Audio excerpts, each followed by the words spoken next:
Bạn xuống đây bọn được học này tỏ dương thể hiện lại nè lời dương bài trong một thi tranh máu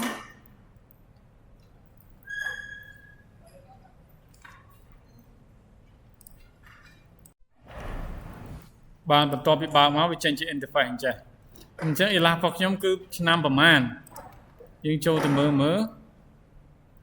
châu từ lại about illustrator này mà phọc nhóm cứ năm pi pon một phẩy bốn nè này C mà bàn pal ở pi pon một phẩy bốn nè chẳng phọc nhóm năm pi pon một phẩy bốn là phọc nhóm và chẳng muốn bây giờ hai vôรูปភាពមកធ្វើការគេហៅថាគូឡើងវិញជាលក្ខណៈ digital នៅក្នុង software មួយនេះគឺយើងចូលទៅកាន់ file new យកប្រភេទกระดาษដែលយើងចង់បានឥឡូវនេះលោកគ្រូយកប្រភេទกระดาษណាសម្រាប់ print ណាគឺប្រភេទกระดาษ A4 A4 អូនណាចូលទៅ print ទៅវាមានកระดาษច្រើនណាអូនណាជឿឬណាចឹងយក A4 នេះអូខេហើយយើងមើលទៅកាន់ខាងស្ដាំដៃវាមានគេហៅថាប្រវែងរបស់វាប្រមាណអីយើងមើលក្នុង point យើងចុចទៅយើងគិតយកកណ្ដាលជាសង់ទីម៉ែត្រណានេះវាស្មើនឹងទទឹងផុសកណ្ដាស់ហ្នឹង21សង់ទីម៉ែត្រហើយកម្ពស់កណ្ដាស់ហ្នឹង 29.7 សង់ទីម៉ែត្រស្ងាត់អូនស្ងាត់ហើយបងអូនចង់បានប្រភេទកណ្ដាស់ហ្នឹងជាប្រភេទផ្ដេកឬក៏បញ្ឈរបើបញ្ឈរមានឈ្មោះថា portrait ដេកមានឈ្មោះថា landscape ណាអញ្ចឹងសម្រាប់ខ្ញុំយក landscape ហើយចង់បានប្រមាណស្លឹកយើងវាយចូលមក artboard ហ្នឹងមានប្រមាណតែខ្ញុំត្រូវការតែមួយដាក់តែមួយមកណាហើយខាងក្រោមនេះគឺជាប្រភេទ color ដែលខ្ញុំបាននិយាយកាលពីយើងរៀនទ្រឹស្ដីណាមាន RGB និង CMYK អញ្ចឹងសម្រាប់ការងាររោងពុម្ពគឺយើងយក color CMYK ដែលមានcyan magenta yellow និង key ឬក៏ black ហ្នឹងដែលមានពណ៌ខៀវផ្ទៃមេឃពណ៌ផ្កាឈូកពណ៌លឿងនិងពណ៌ខ្មៅណាយើងយកហ្នឹងមកហើយចំពោះ raster effect នេះដាក់ high 300ចឹងធម្មតាមក preview mode យក default ធម្មតាមកណាបាទអញ្ចឹងយើងដាក់ឈ្មោះវាដាក់ឈ្មោះស្អីគេនេះយើងដាក់ថា first homework preset detail ហ្នឹងណាឬក៏ homework 1ចឹងទៅណាបាទតោះមកយើង create មកអញ្ចឹងវាចេញជាក្រដាស់ A4 ដែលមានទម្រង់ដេកមកហើយបាទដើម្បី move វាបានអូនចូលទៅកាន់ទីនេះគេហៅថា hand tool ណា move វាមកឃើញទេ move កណ្ដាស់ហ្នឹងហើយបើបងអូនប្រើនៅក្នុង keyboard បងអូនយក selection tool ចុច selection tool មកហើយ space ឲ្យជាប់ space ចុច space ជាប់វា move បានដូចគ្នាណាហ្នឹងហើយទី2យើងចាប់ដើមទៅហៅ file ដែលយើងចង់យកមកគូនឹងនៅណាឥឡូវនៅក្នុង Telegram ណាជិះចូល Telegram សិន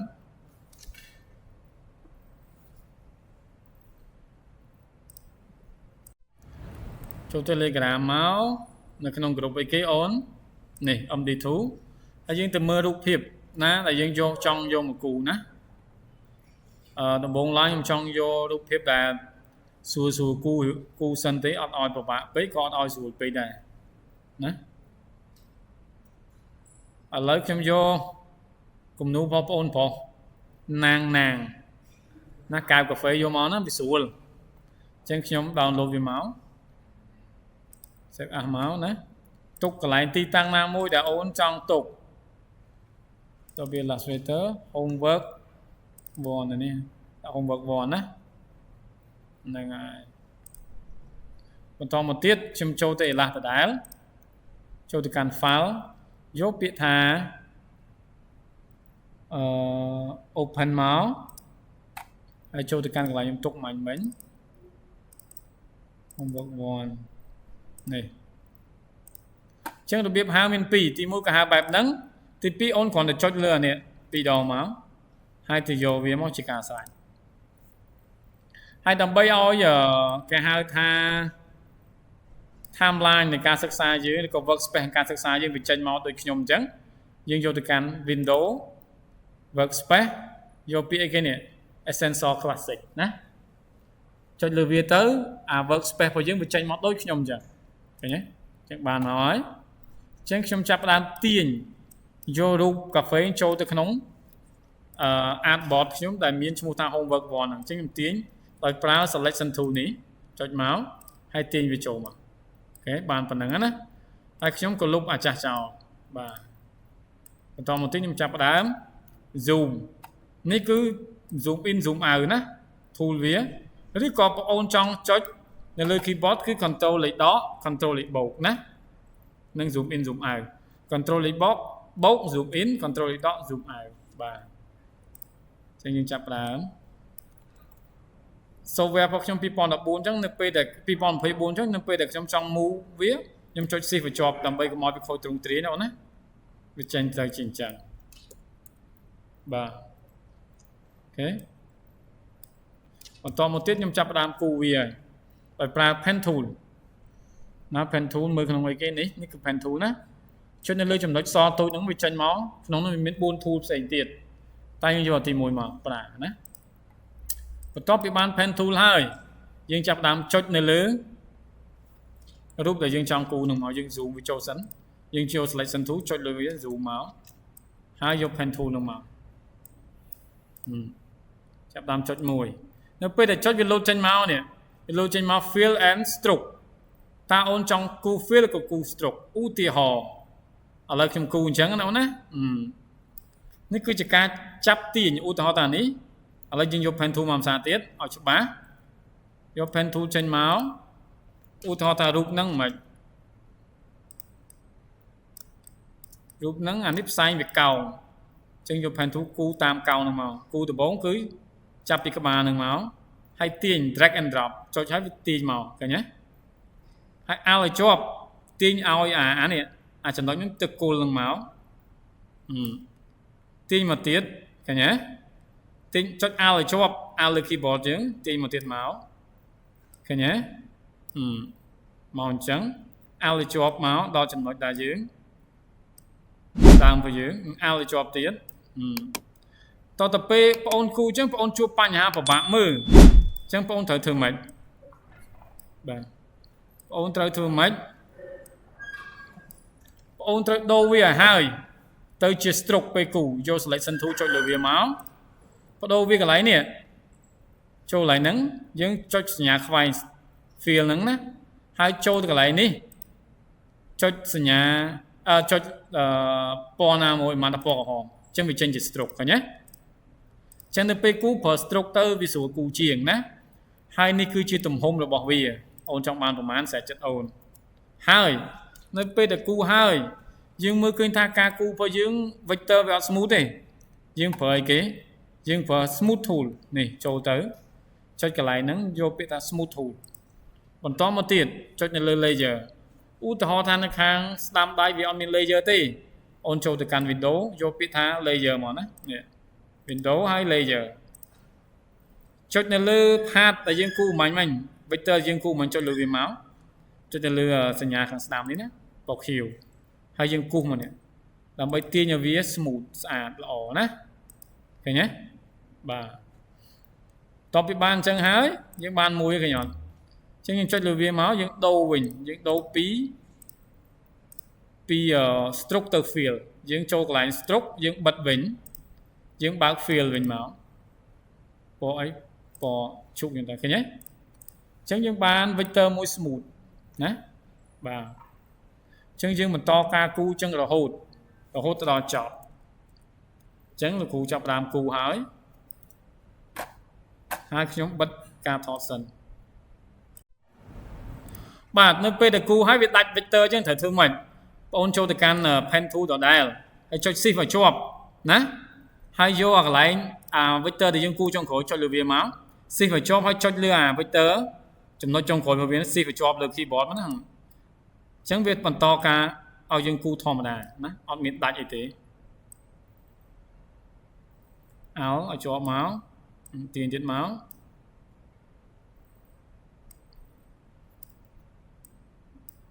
បាទ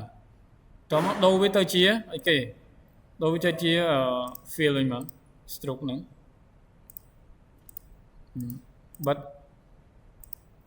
stroke អញ្ចឹងយើងបានអីហើយ ឃើញទេបាត់ទៀតយើងគូក្នុងមួយទៀត pen to ដដែល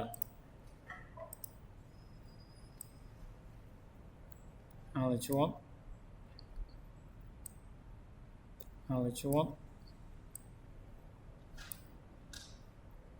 ទាញវាឲ្យជាប់មក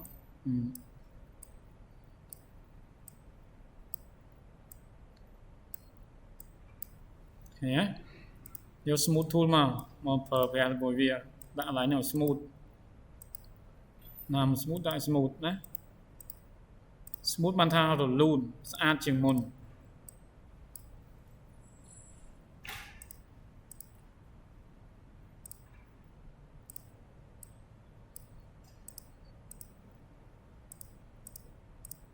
ដូរពណ៌មកចុចវាមកទៅជាស្អីផ្សេងទៅស្អាតចិត្តទេកាហ្វេមួយនោះដូចកៅចម្រោះពណ៌ចម្រោះល្អណាអូខេចឹងគូសដៃវាជាប់មកpen tool ដដែលគូសដៃម្ដងទាញមក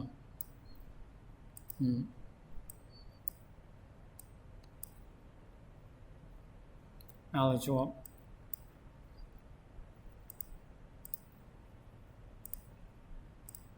ដៃវាចង់ដាក់ពណ៌ឲ្យពណ៌ស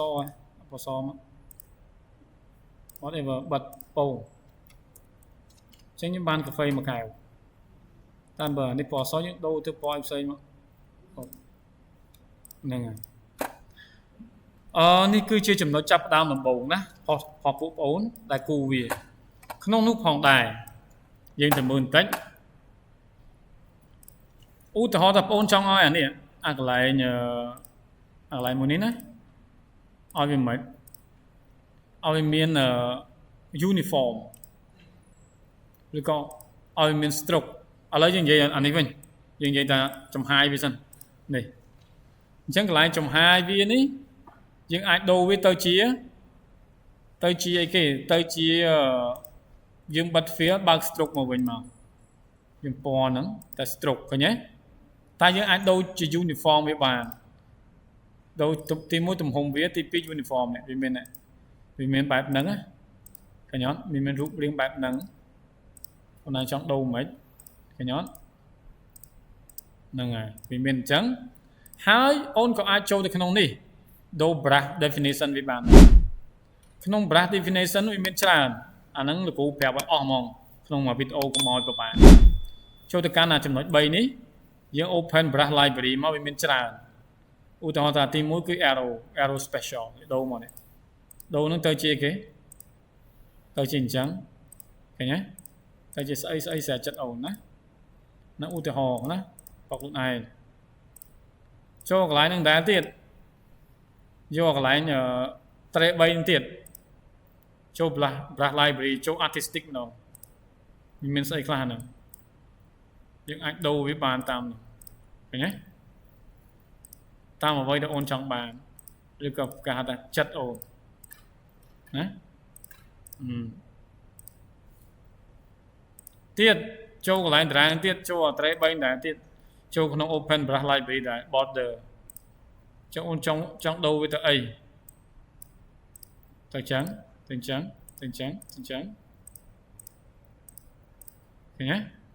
មានច្រើនណា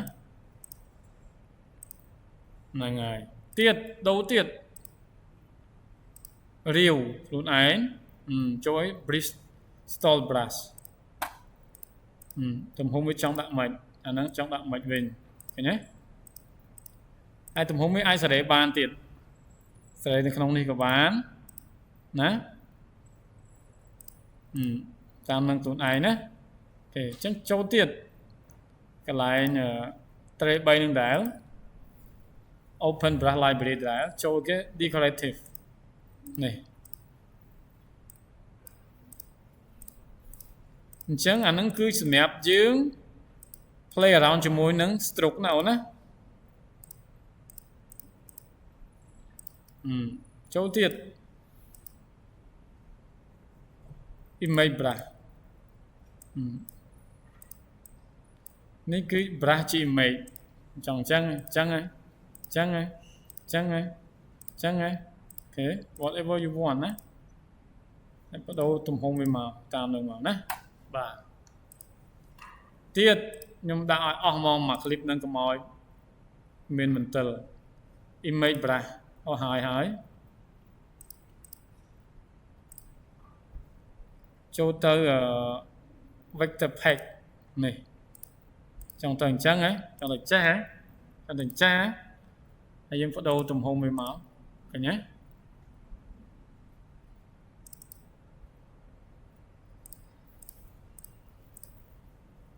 đâu tùm hông với tam đường màu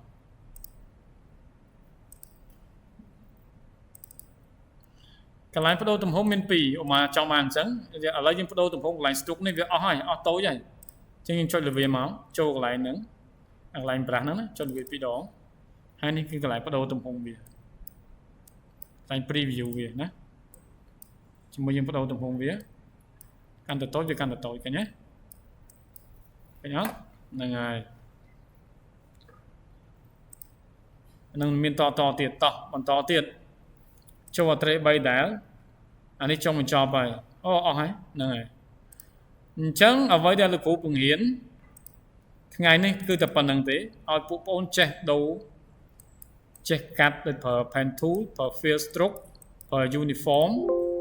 per brush library nè cả uniform brush library tùm hôm nay stroke anh ấy field nè ở vô là phần năng ở con ổn xâmรับvideo đồng bộបាទអរុនសួស្តីបងប្អូនទាំងអស់គ្នាតោះយើងចូលទៅកាន់ homework ទី1របស់យើងណាអញ្ចឹងយើងបើក Illustrator មក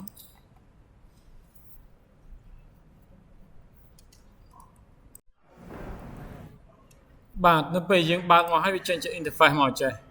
យើងចូលទៅកាន់ file យកពាក្យថា new បាទហើយយើងយកទៅកាន់ print តែម្ដងទៅបាទសម្រាប់យើង design តែគេហៅថាសម្រាប់បោះពុម្ពចេញណាចូលទៅកាន់ print ហ្នឹងយើងជ្រើសរើសយកប្រភេទក្រដាសនៅទីនេះមានច្រើនណាបងអញ្ចឹងខ្ញុំយកក្រដាស A4 តែម្ដងបាទតែ A4 វាមានគេហៅថាទំហំក៏ដូចជារូបរាងរបស់វាមួយគឺ landscape មួយទៀតគឺ portrait ឥឡូវយើងកំណត់ឲ្យមួយដល់ហ្នឹងទីមួយយើងដាក់ឈ្មោះសិនយើងដាក់ថាកន្លែង preset detail គឺ homework 1ណាហើយចូលដល់កន្លែង point នេះយើងដូរទៅជាcentimeter ណាបាទអញ្ចឹងក្រាស់ A កាត់ទៅក្រាស់ A4 ហ្នឹងទទឹងវា21 សង់ទីម៉ែត្រកម្ពស់វា 29.7 សង់ទីម៉ែត្រអញ្ចឹងបងយកទំហំហ្នឹងតាយករូបរាងវាដីក៏ឈរឥឡូវខ្ញុំយកដីចុះណាអញ្ចឹងនៅពេលដីចឹងមានថាទទឹងរបស់វាគឺ29.7 សង់ទីម៉ែត្រនិងកម្ពស់វា21 សង់ទីម៉ែត្រវិញវាផ្ទុយពីមិនវិញណាបាទបន្តមកទៀតយើងយកកន្លែងនេះ color mode ហ្នឹងជា CMYK ដូចខ្ញុំនិយាយចឹង CMYK វាមាន cyan magenta yellow K ហ្នឹង key ក៏ black សម្រាប់ការងាររងពុម្ពមកណាអញ្ចឹងយើងយក CMYK មកហើយ raster effect ហ្នឹងយក high 300 ppi ធម្មតានិង preview mode គឺ default ចឹងទៅណាហើយក៏ create វាមកបានមកអញ្ចឹងហើយបន្តមកទៀតយើងយក selection tool នេះយើងទាញអានេះឲ្យវាតូច artboard វាហ្នឹងកុំឲ្យវាធំពេកហើយបើចង់ move វាចង់ move artboard ហ្នឹងអូនចូលទៅកាន់ hand tool នេះក៏បានឬក៏ space ឲ្យជាប់យក cursor ចុចលើវាឲ្យ space ឲ្យជាប់ក៏ចេញ hand tool មកណាហើយបើសិនតែ zoom វិញអូនយកនេះ tool នេះមក zoom មកនេះឃើញទេ zoom in zoom out ឬក៏បើសិនតែអូនចង់ប្រើ shortcut គឺប្រើ control លេខដក zoom out control លេខបូក zoom in ណាហ្នឹងហើយបាទអូខេអញ្ចឹងខ្ញុំទៅយករូបភាពដែលខ្ញុំចង់យកមកគូរហើយណា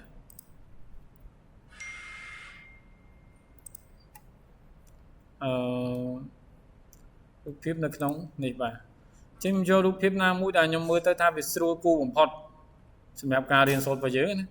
ឡូវខ្ញុំយករូបភាពរបស់អូនស្រីមកតោះកដោរបស់គាត់ខ្ញុំ save ចេញមក save បាទ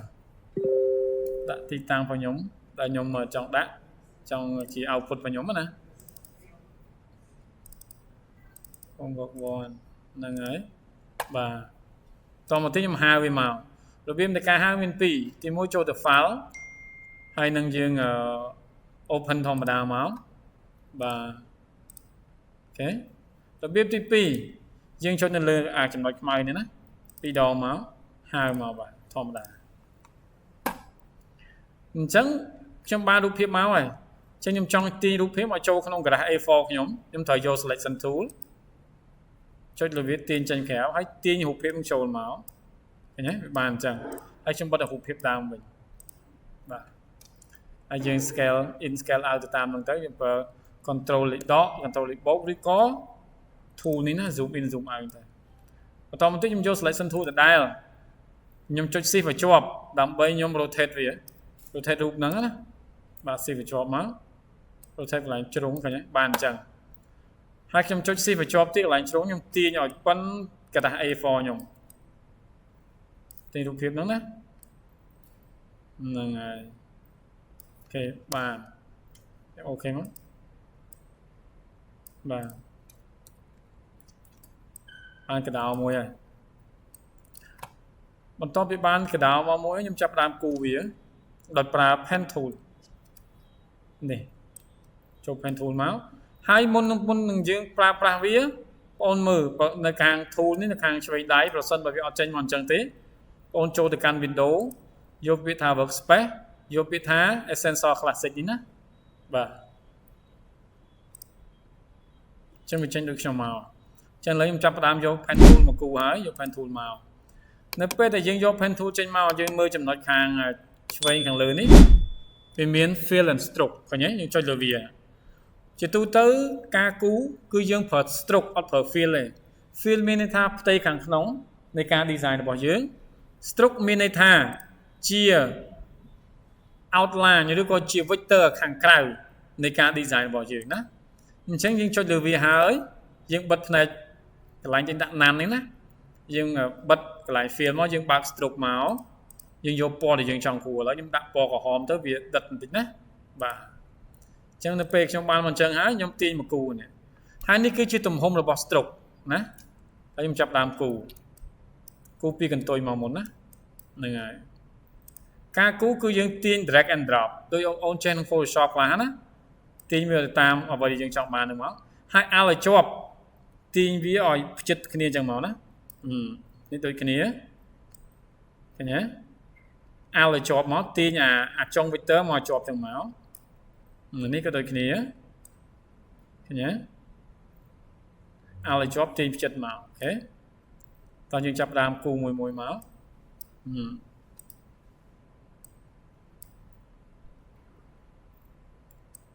ឃើញទេឲ្យជាប់មក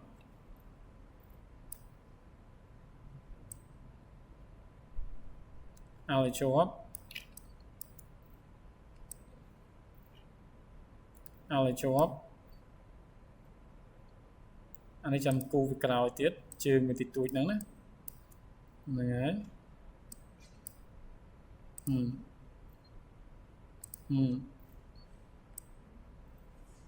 ហើយឲ្យជាប់ឲ្យជាប់ឲ្យទាញមក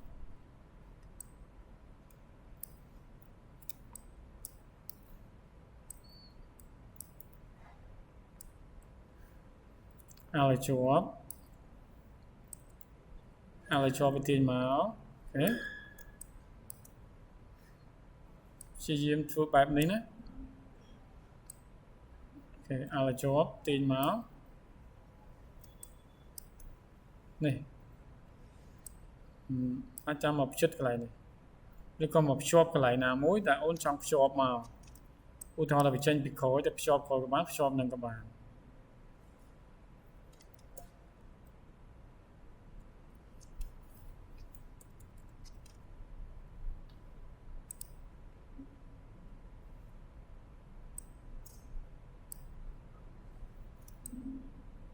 នៅពេលដែលជួបបញ្ហាអញ្ចឹងឲ្យជាប់សិនមកនេះ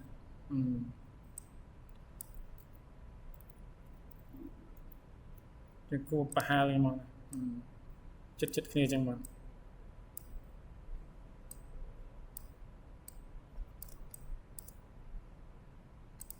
បាទ តាមពិតកតុយខ្ញុំគូខុសហើយនេះកតុយនឹងតាមពិតកតុយគូផ្សេងនៃ layer ណាអូនឥឡូវខ្ញុំផ្ដាច់វាហ្មងទៅឥឡូវចង់ផ្ដាច់ vector ចោលចុច alt ជាប់បន្តមកយើងយក tool មួយទៀតដែលមានឈ្មោះថា delete anchor point tool មកលុបវាចោលវិញលុបហ្នឹងឃើញយើងលុបធំប៉ុណ្ណឹងមកយើងផ្ដាច់ហើយចង់យកគូបន្តទៀតយើងចូលទៅកាន់ pen tool ចុច shift ឲ្យជាប់ហើយភ្ជាប់អា vector ចុងក្រោយនេះណាចុច shift ភ្ជាប់មកភ្ជាប់ vector ចុងក្រោយហើយភ្ជាប់នេះមកបានហើយណាអូខេចឹងយើងបានប៉ុណ្្នឹងសិនបន្តមកយើងគូមួយទៀតគូកន្ទុយវាមួយទៀតមកមិញខ្ញុំគូភ្ជាប់អញ្ចឹងទៅវាអត់ត្រូវទេណាទាញមកឲ្យជាប់ទាញ vector នឹងមកឲ្យជាប់ទាញ vector នឹងមកឲ្យជាប់ទាញ vector នឹងមកដល់នេះជាការស្រេចហើយចង់ផ្ដាច់វាចុចឲ្យជាប់មកណាគឺផ្ដាច់ហើយអូខេអញ្ចឹងយើងបាន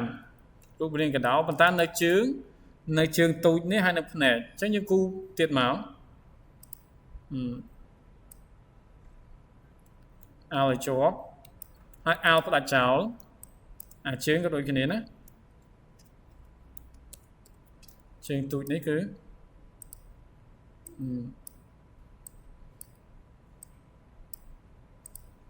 បាទឃើញទេអានេះភ្នែកអញ្ចឹងយើងគូភ្នែកវាមកអោចឹងមកណាអូខេរួចរាល់ហើយប៉ុន្តែអ្វីដែលយើងឃើញថាវាអត់ទាន់ smooth គឺយើងចូលទៅកាន់ layer នេះសិនប្រសិនមកខាងស្ដាំដៃបងអូនវាអត់មានឃើញbot មានឈ្មោះថា layer ទេអូនចូលទៅកាន់ window យកពាក្យថា layer មកណានេះឃើញទេ window ហើយ layer អញ្ចឹងវាចេញមកហើយចុចលើសញ្ញាព្រួយនេះមកវាចេញមកអញ្ចឹងយើងចាប់ផ្ដើមសេរីនៅ vector ឲ្យ smooth នេះកតុយយើងយក selection tool ចុចលើវាមកឃើញទេវានៅក្នុងមួយណានេះក្នុងនេះណានៅពេលចេញចំណុចពណ៌ខៀវខាងនេះមានថាអាហ្នឹងហើយ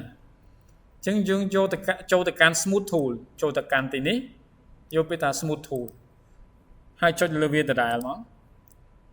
យើងធ្វើឲ្យ vector smooth ជាងមុនរលូនជាងមុនស្អាតជាងមុនណាឃើញទេបាទបែបនេះណាយើងចូលទៅកាន់ផ្សេងទៀត vector ផ្សេងទៀតដែលយើងគូចុចលើវាពណ៌ខៀវនឹងមកនេះយើងធ្វើឲ្យវា smooth ឃើញទេធ្វើឲ្យ plate នឹង smooth ធ្វើឲ្យអីហ្នឹងទៅតាមអ្វីដែលអូនចង់បានណាយើង smooth ជាងមុនយើងស្អាតជាងមុនអូខេជាងទៀតណានេះទី2ណានេះជើងអាទូចរបស់វាចឹងធ្វើឲ្យវា smooth ចុចលើវាមកនេះអូខេណាទៀតគឺរូបរាងធំវាតែម្ដងអូខេជើងនេះជើងក្រោយវាណាបើវា smooth ហើយមិនធ្វើតែវាអត់ smooth ទេយើងក៏ធ្វើឲ្យវា smooth ទៅណាបាទ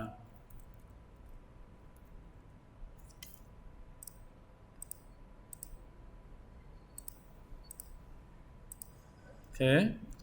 ចង់ធ្វើឲ្យ vector មួយណា smooth ចុចទៅលើវាហើយយក smooth tool ចេញមកអូសលើវាមកមួយអូសលើ vector វាមួយហ្នឹងមកណាអូសលើ outline វាមួយហ្នឹងមកបើគិតថា smooth ហើយក៏មិនចាំបាច់អូសតែបើគិតថាអត់ទាន់ smooth ក៏អូសឲ្យវា smooth ណារៀនមើលខ្លួនឯងទៅមើលនេះអត់សូវ smooth ទេអូ smooth មកអូ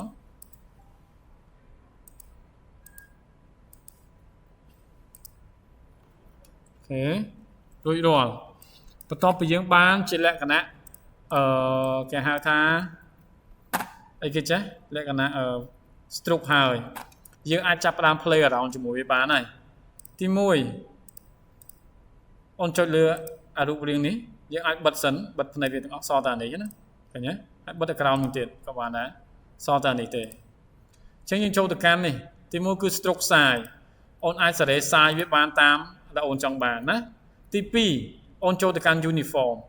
uniform គឺជាទម្រង់ក៏ដូចជារូបរាងនៃ stroke របស់អូនវាមានច្រើនឥឡូវលោកគ្រូដាក់2ទៅចុះហ ខ្ញុំចូល uniform វាមានច្រើនឃើញទេគេរូបរាងវាខុសគ្នាហ៎អូនចង់ដាក់មិនឥឡូវហ្នឹងឃើញអត់អូនចង់ដាក់មិនមាន7 8ហ៎ឃើញទេឃើញទេហ្នឹងហើយអាហ្នឹងយើងអាចដាក់បានតែ stroke ទេអត់អាចដាក់បាន fill ទេណាឧទាហរណ៍ខ្ញុំដូរហ្នឹងទៅជា fill វិញខ្ញុំចុចលើវាយក selection tool ចុចលើវាហើយខ្ញុំបិទ stroke ខ្ញុំបើក fill ណាខ្ញុំបើក fill នេះវិញពណ៌ក្រហមដូចគ្នាអញ្ចឹងវាទៅជា fill តែ fill ហ្នឹងយើងអត់អាច play around ជាមួយនឹង uniform ទេឃើញវាបិទបាត់ទេអញ្ចឹង uniform ក៏ដូចជា stroke size ហ្នឹងយើងអាចប្រើជាមួយតែ stroke ទេអត់អាចប្រើជាមួយ fill បានទេណាបាទអញ្ចឹងខ្ញុំបញ្ជាក់បន្តិចអញ្ចឹងលោកគ្រូបិទ fill វិញសិនបើក stroke ធម្មតាសិនណាអូខេកន្លែងនេះលោកគ្រូចង់បញ្ជាក់បន្តិចថាប្រសិនបងប្អូនចង់ play around ជាមួយ brush library ស្អីទៅជា brush library គឺជាកន្លែងបណ្ណា live stock ទុកនៅ brush នៅជក់របស់យើងប្រភេទជក់របស់យើងមានច្រើនហ្នឹងចុចលើវាមកយក selection tool ចុចលើវាចូលទៅកាន់កន្លែង basic នេះណា brush definition នេះចុចលើសញ្ញាព្រួញចុចលើកន្លែងសញ្ញា tray 3នេះមកចូលទៅកាន់ open brush library ចឹងមានច្រើនក្នុងហ្នឹងណាឥឡូវយើងគ្រូយក arrow special មួយអញ្ចឹងនៅពេលយើងអូនចុចលើ arrow special វាចេញមកអញ្ចឹងឃើញទេគេរូបរាងវាទៅអញ្ចឹងវាចេញជាព្រួញទៅវិញឃើញទេនឹងអូនចង់ play around មិនឃើញទេហើយឧទាហរណ៍ថាព្រួញវាធំពេកអូនចុចទៅលើព្រួញដែលយើង select មិញ2ដងមកនេះណា1 2វាចេញហ្នឹងមកនេះយើងអាចសេរីទំហំវាបានឃើញទេណាបាទចូលទៀតចូលកន្លែងដដែលហ្នឹងទៀតយក tray 3នេះទៀតចូល open brush library ទៀតចូល artistic ដល់លើនេះ artistic calligraphic ហ្នឹងហើយឃើញអត់វាចុចលើវាទៅវាទៅជាអញ្ចឹងទៅវិញវាទៅជាចេះទៅចេះឃើញអត់វាមិនទៅតាមសន្តានរបស់វាហ្នឹងឧទាហរណ៍អូនយកអាហ្នឹងអូនចុចលើវា2ដងទៅអូនសេរីលើវាទំហំវាបានទេឃើញទេ preview មកនេះឃើញទេណា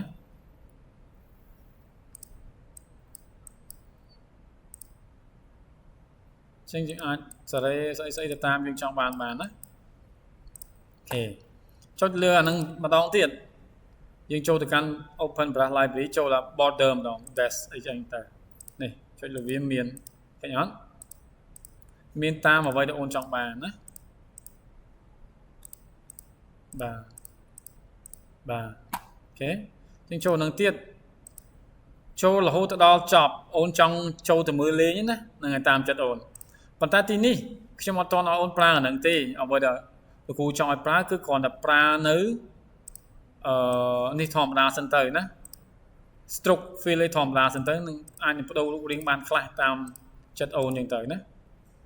អត់ចង់ឲ្យប្រើអីច្រើនញ៉ៃទេអញ្ចឹងអូនចូលទៅកាន់បន្ទាត់វ៉ូនេះមកធម្មតាវិញមកណាហើយនេះគឺកន្លែងដូររូបរាងរបស់ stroke uniform ហ្នឹងអូនចង់ឲ្យម៉េចណាតាមចិត្តឬក៏អត់ចង់ទេដាក់ uniform ធម្មតាទៅធម្មតាឃើញទេអូខេអញ្ចឹងយើងបើកវិញឡើងវិញមកវិញមកវាទៅជាកណ្ដោចេះកណ្ដោនេះគឺជាកណ្ដោដែលមានអីគេប្រើតែ stroke អញ្ចឹងកន្លែងខ្លះយើងចង់ប្រើ fill ធ្វើម៉េចចុចលើវាមកនេះហើយដូរដូចខ្ញុំនិយាយមិនអញ្ចឹងនេះដាក់ពណ៌អីគេពណ៌ប្រផេះណាឃើញទេហើយបិទ stroke វាមកអញ្ចឹងកណ្ដោទៅជាអញ្ចឹងអញ្ចឹងភ្នែកអូនចង់ដាក់ពណ៌អីពណ៌ខ្មៅហ៎ចុចលើវាមកដាក់ពណ៌ខ្មៅប៉ុន្តែយើងបិទ stroke មកយើងបើក fill វិញពណ៌ខ្មៅពណ៌ភ្នែកខាងក្នុងណាអូខេអញ្ចឹងណាហើយបើអូនចង់ដាក់ solid color 2ពណ៌ភ្នែកវាហ្នឹងអូនចូលទៅកាន់ fill ដដែលអូនយកពាក្យថា solid ណានេះ solid color ចាប់ពី2ពណ៌ឡើងទៅណាចុចមកពងឃើញទេបាន solid ហើយបានចាប់ផ្ដើមចូលទៅកាន់អានេះវាទៅជា gradient ណា solid color បានថាមួយពណ៌នេះ gradient color ហើយអញ្ចឹងយើងចូលទៅ gradient ហ្នឹងយើងចូលទៅកាន់ window យកពាក្យថា gradient មកណា gradient អក្សរ G នេះ gradient ណា យើងចាប់ផ្ដើមបដូរគេហៅថា type របស់វាអញ្ចឹងនឹងក៏ចេះណាជាទូទៅផ្នែកខ្មៅក្នុងខ្មៅក្រៅសណាចឹងណៃទាញវាដូរទីតាំងមកចឹងផ្នែកវាទៅចេះណាឲ្យវាក្រៅបន្តិចមកឃើញទេអញ្ចឹងកដោអូនមានផ្នែកបែបនេះណា gradient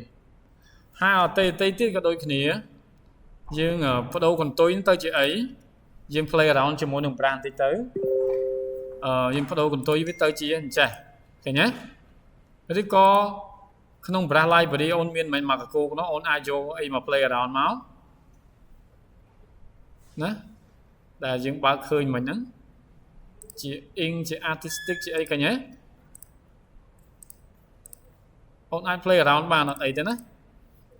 whatever you want ណាឧទាហរណ៍អញ្ចឹងអានេះក៏ដូចគ្នាអូនអាច play around ជាមួយវាទៅជាអញ្ចេះយ៉ាងទៅឃើញទេអានេះក៏ដូចគ្នាអានេះចុចលើវាទៅយើងបិទ stroke យើងបើក fill មកវិញមក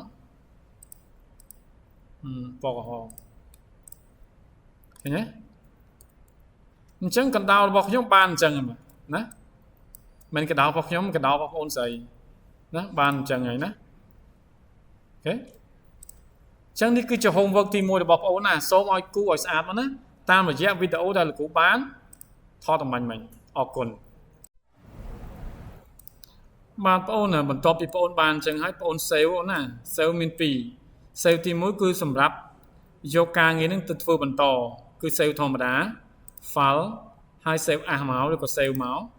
បាទទុកនៅ save on your computer ណាអញ្ចឹង save ចឹងមកបាទនឹងមានថាការងារនឹងអូនអាចយកទៅធ្វើបន្តទៀតបាន save មួយទៀតគឺសម្រាប់ preview ឬក៏បង្ហាញភ្ញៀវឬក៏គ្រូចូលទៅកាន់ file ណា file នេះចូលទៅកាន់ពាក្យថា export ចូលទៅកាន់ពាក្យថា export as ហើយយើងរើសទៅនេះ JPEG ឬក៏ PNG ឬក៏អីសាច់អូនណាតែជាទូទៅបើសិនតែផ្ញើឲ្យគាត់មើលយើងផ្ញើជា JPEG ទៅណាបាទដាក់ឈ្មោះថាហ្នឹងហើយដាក់ឈ្មោះឲ្យដាក់ទៅដូចនេះខ្ញុំដាក់ថា homework 1 MD1 year 1 semester 2 export មកឃើញទេ color CMYK quality គឺពេញ10អូនណា progressive resolution 300 anti analyzing analyzing នេះគឺ type optimize hinted ត្រូវហើយ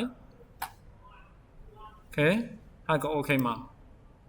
អញ្ចឹងយើងបាន2 file ណា file ទី1គឺ file ដែលយើងអាចធ្វើបន្តការងារហ្នឹង file ទី2គឺជា file ដែលយើងយកទៅបង្ហាញគេណានេះគឺជា file JPEG បាទយើងបើកមកនេះគឺរូបភាពយើងមិញណាឃើញទេអរគុណបាទ